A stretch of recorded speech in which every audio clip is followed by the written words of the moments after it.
Camilo Cândido Botelho é o meu nome. Tirei minha própria vida, suicidando-me aos 65 anos de idade, e há mais de 50 habito o mundo espiritual. Uma longa espera, muito sofrimento, muito aprendizado. Agora retorno ao plano físico pela misericórdia da lei universal da reencarnação. Vou de novo nascer, crescer, passar por novas provações e, por fim, outra vez desencarnar. Se é justo esse ciclo, se é perfeito para toda a humanidade, não tenho ainda sabedoria suficiente para responder. O que sei mais do que nunca, nesta fase final ou inicial de mais uma existência, é que ao menos uma missão eu cumpri. A de ajudar seres humanos contaminados pelas paixões mundanas, pela vaidade e pelo veneno das desilusões, a nunca desistir da vida, vencidos pela tentação do suicídio. Não conheci Camilo pessoalmente no plano material. Por volta de 1926, meu trabalho mediúnico dentro da doutrina espírita foi solicitado para uma missão desafiadora: o atendimento a espíritos suicidas. Almas perdidas em algum lugar do mundo invisível, entre a dor de uma vida insuportável e os horrores de uma morte premeditada. Uma vida interrompida antes do tempo. Médium de alta sensibilidade, essa jovem chamada Ivone do Amaral Pereira iria ajudar-me a empregar minha modesta experiência como escritor num trabalho realmente útil à humanidade. Seria uma nova obra, diferente de tudo o que eu havia escrito em minha existência terrestre. Um livro não destinado a agradar a críticos literários, mas a cumprir um dever sagrado. Páginas que falassem diretamente aos que sofrem. Palavras que contassem a verdade nua e crua sobre a sedução do abismo que arrasta o incauto para as profundezas da autodestruição. Maduro, sofrido, experiente na dor, pedi à moça que seu dom mediúnico falasse por mim. E que ela, ao psicografar, não só contasse minha história, mas que pintasse com tintas reais um quadro forte. Quanto mais horrenda a ferida exposta, maior o efeito sobre quem a vê. Ivone sabe de mim tanto quanto eu próprio sei. Eu morava em Lavras, sul de Minas Gerais, e muito jovem já realizava sessões mediúnicas auxiliadas pela luz do irmão espiritual Leon Denis.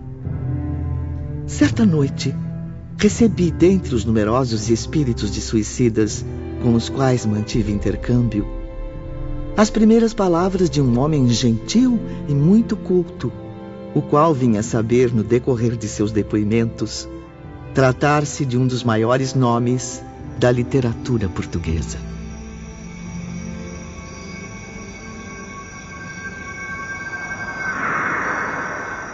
Boa noite, senhorita. Para mim é uma honra e motivo de muita gratidão contar com o auxílio de tão evoluída jovem. Autorizado pela espiritualidade superior, quero iniciar agora meu necessário depoimento ao mundo.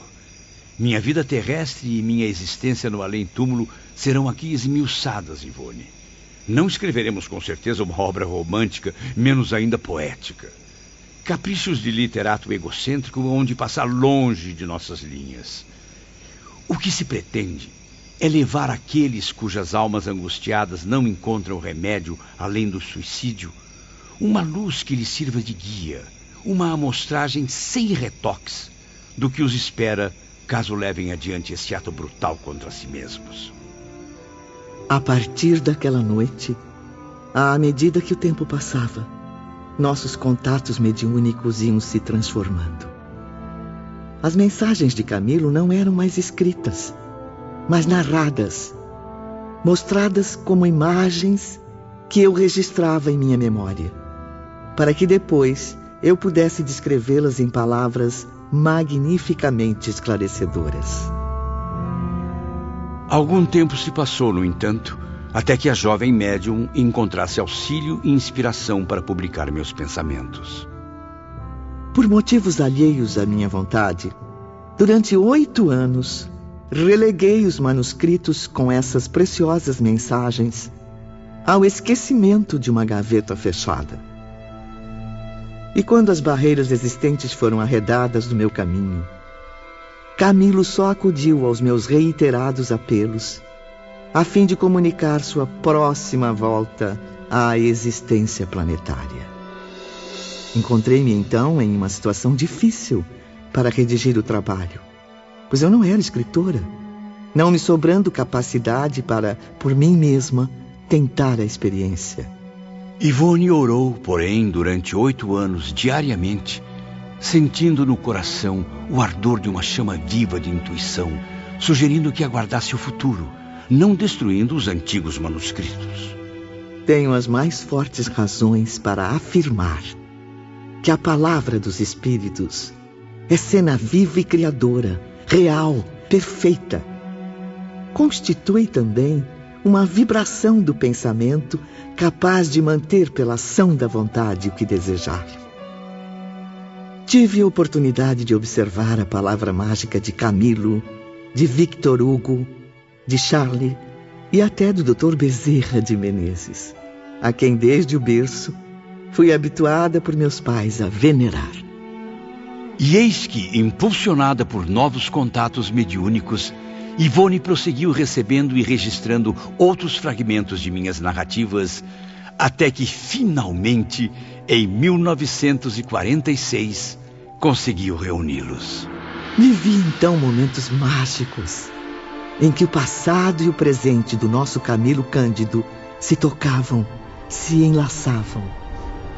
Pequenas coisas, como o esvoaçar da cortina agitada pela brisa, o crepitar das chamas na lareira e até mesmo o perfume no ar, anunciavam à minha sensibilidade a presença de um espírito iluminado. Meu Deus, que vento é esse? Ah, como está frio! Não é possível, estamos em pleno verão. Vejo como se sente, Ivone. Assim fica mais fácil a senhorita ter ideia do frio que senti naquela tarde de inverno tão rigoroso no Porto, em junho de 1890. Abençoada lareira que o meu corpo aquecia, mas pouco podia fazer pelo gelo que me ia na alma. Divertidas, leves, por vezes comoventes, tristes ou terrivelmente assustadoras. Foram assim as experiências que vivi durante todo o tempo em que me comuniquei com o espírito de Camilo. Lições de vida, aprendizados da morte e propostas de recomeço. Tudo eu tive o privilégio de experimentar e transcrever para as páginas de um livro a ser lido pelos olhos físicos e compreendido pelo olhar da alma. Personagens tão reais quanto inesquecíveis irão contar, a partir de agora, a história de um homem que desistiu da vida terrena e aprendeu a duras penas o que é a verdadeira vida, a que não aceita a desistência e evolui eternamente. Ensina Leon Denis. Se as lágrimas alguma vez orvalharem tuas pálpebras a passagem de um lance mais dramático, não resistas contra o impulso generoso de exaltar teu coração em prece fervorosa por aqueles que se estorcem nas trágicas convulsões da inconsequência de infrações às leis de Deus. Vamos vivenciar a cada dia as lembranças edificantes de um espírito em busca de luz, mas, sobretudo, à procura de si mesmo. Vamos expor os melhores e os piores momentos na existência além-túmulo de Camilo Cândido Botelho, registrados para sempre nas memórias de um suicida.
São Miguel de Seide, Portugal, 1º de junho de 1890.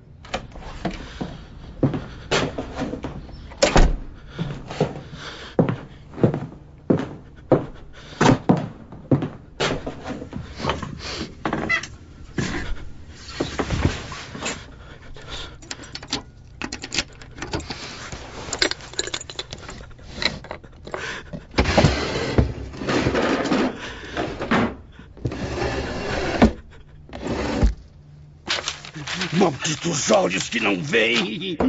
Maldita visão que não me serve mais! Para que viver assim?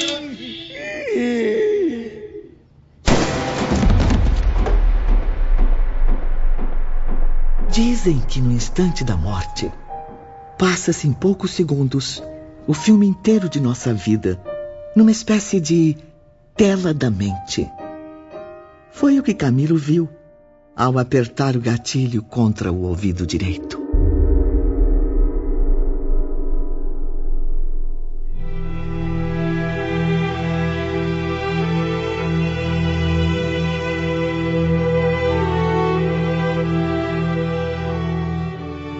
Camilo passou pela vida e a vida passou por ele em apenas alguns segundos. Segundos de alegrias e tristezas, sonhos e desilusões, encontros e desencontros, vida e morte. Cenas de uma história que não teve um final feliz, como na maioria dos filmes, mas um desfecho escolhido arbitrariamente por mais um personagem dentre tantos, que decidiu cortar agressivamente o enredo da própria existência, alterando os rumos de sua missão terrestre e desafiando as leis do Criador.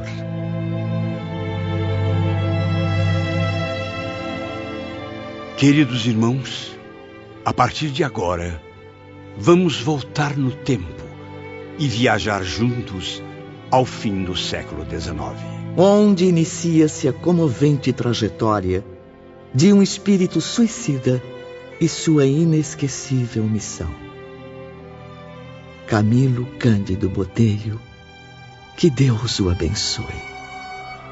Sua jornada no além acaba de começar.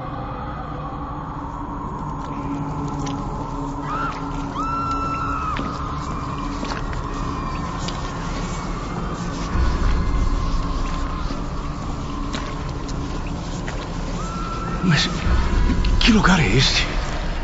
Nunca me senti tão desorientado. Dias, talvez meses a vagar sem saber onde estava. E agora venho parar nesse pântano fétido e escuro. Perdi a noção do tempo e do espaço. Meu Deus, como dói minha cabeça. O que aconteceu comigo? Não é real.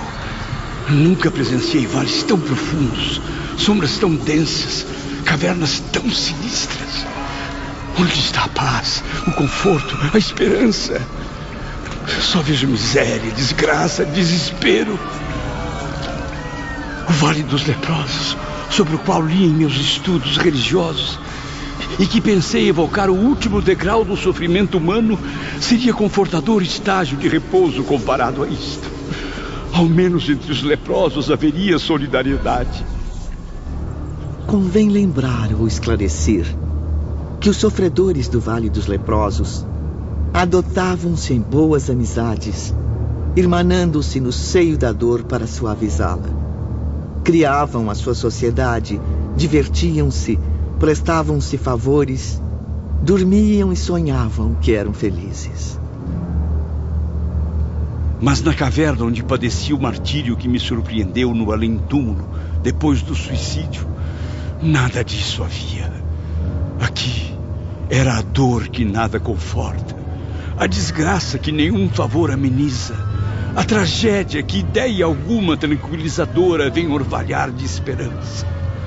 O que há é o choro convulso e inconsolável dos condenados que nunca se harmonizam, o assombroso ranger de dentes da advertência prudente e sábia do mestre de Nazaré, a blasfêmia assintosa do réprobo a se acusar a cada novo rebate da mente flagelada pelas recordações penosas, a loucura inalterável de consciências contundidas pelo vergastar infame dos remorsos, a raiva envenenada daquele que já não pode chorar porque ficou exausto sob o excesso das lágrimas, a surpresa aterradora daquele que se sente vivo a despeito de se haver arrojado na morte.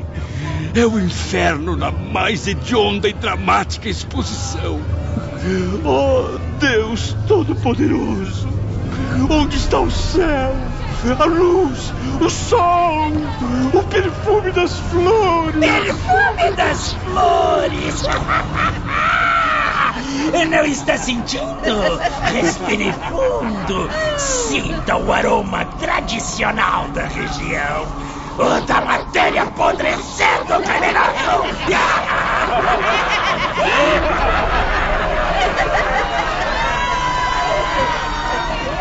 Você foi julgado e condenado a apodrecer neste limbo por toda a eternidade, suicida. Quem mandou tomar veneno? Não! Me perdoe! Eu não faço mais! Eu prometo! De onde vem tanto sangue? Os meus pulsos! Meu sangue está jorrando! Socorro! Eu vou morrer!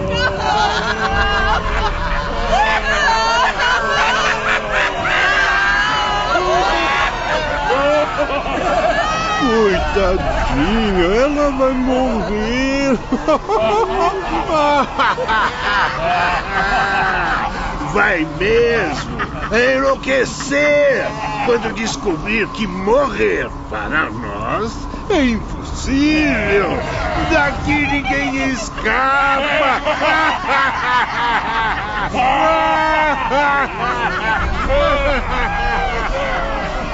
Bem-vinda à escória do universo. Veja como o povo é bonito aqui.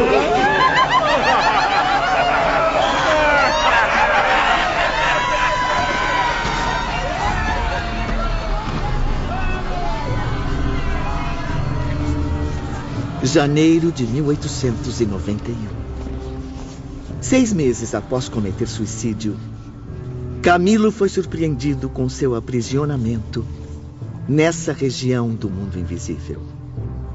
Quem ali temporariamente permanecia eram criminosos de todas as espécies. Falanges de suicidas arrastavam-se no turbilhão de desgraças em que se envolveram. Criaturas ainda presas às forças vitais do corpo. Figuras impressionantes, exibindo as medonhas consequências da autoviolência cometida. Eram portugueses, espanhóis, brasileiros, africanos de colônias portuguesas. Espíritos fartos da vida que não quiseram compreender. Aventureiros, jogando-se ao desconhecido. Loucos desfigurados, à procura de esquecimento e alívio nos abismos da morte. O além-túmulo, Ivone, está longe de ser a abstração que se imagina na Terra, ou as regiões paradisíacas fáceis de conquistar com algumas poucas fórmulas inexpressivas. Ele é, antes, simplesmente a vida real, e o que encontramos ao penetrar suas regiões é vida. Vida intensa, Camilo. Sabiamente dividida em continentes e falanges, como a Terra, em nações e etnias. É no invisível, mais do que em mundos planetários, que as criaturas humanas colhem inspiração para os progressos que lentamente aplicam no orbe terrestre. Não os convidarei a crer, meus amigos. Não é assunto que se imponha à crença, simplesmente, mas ao raciocínio, ao exame, à investigação. O que desejo antes e acima de tudo é que se eximam de conhecer essa realidade através dos canais trevosos a que me expus cometendo o suicídio por desconsiderar a advertência de que a morte nada mais é do que a verdadeira forma de existir. De outro modo, o que se poderia supor existir nas camadas invisíveis que contornam os mundos ou planetas, senão a matriz de tudo quanto neles se reflete? Negar o que se desconhece, por se não encontrar a altura de compreender o que se nega, é loucura incompatível com os dias atuais. O que conhece o homem, aliás, do próprio planeta onde tem renascido desde milênios? Seu país, a sua capital, a sua aldeia, ou quando possui mais recursos, algumas nações vizinhas, cujos costumes se nivelam aos seus próprios? No próprio ar que respira, no solo onde pisa, o homem encontraria outros núcleos organizados de vida, obedecendo ao impulso inteligente e sábio de leis fundamentadas no pensamento divino, que os aciona para o progresso, na conquista do mais perfeito. Assim sendo, habilite-se, caro ouvinte, você também, desenvolvendo os dons psíquicos que herdou de sua divina origem.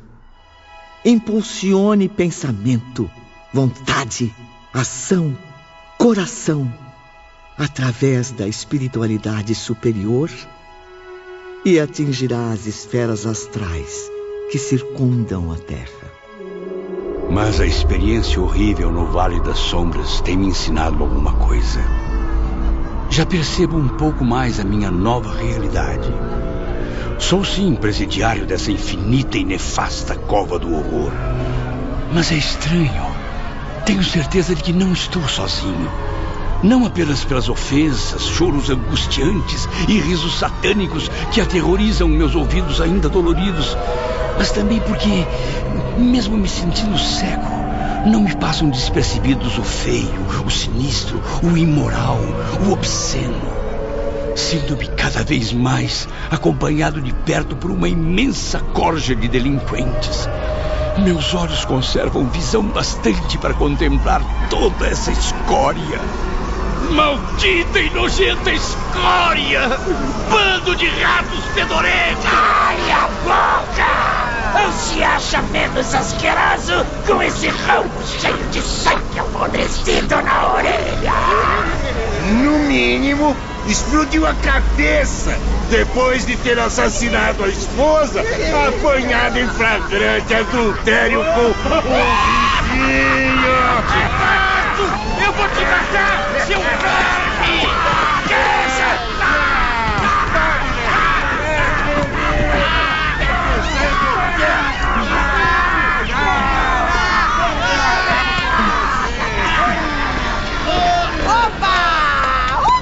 hoje tem espetáculo. Eu quero participar também. Posso arrancar a outra orelha do portuguesinho traído? Isso é assunto pra homem! Esse é assunto pra homem! Chama daqui, meretrinho!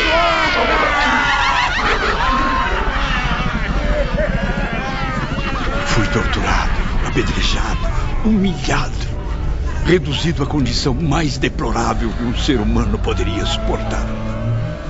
Contaminado pelas provocações, envolvido nas vibrações pesadas daquelas entidades espirituais embrutecidas, e caí na lama em violentos embates contra os mais agressivos condenados.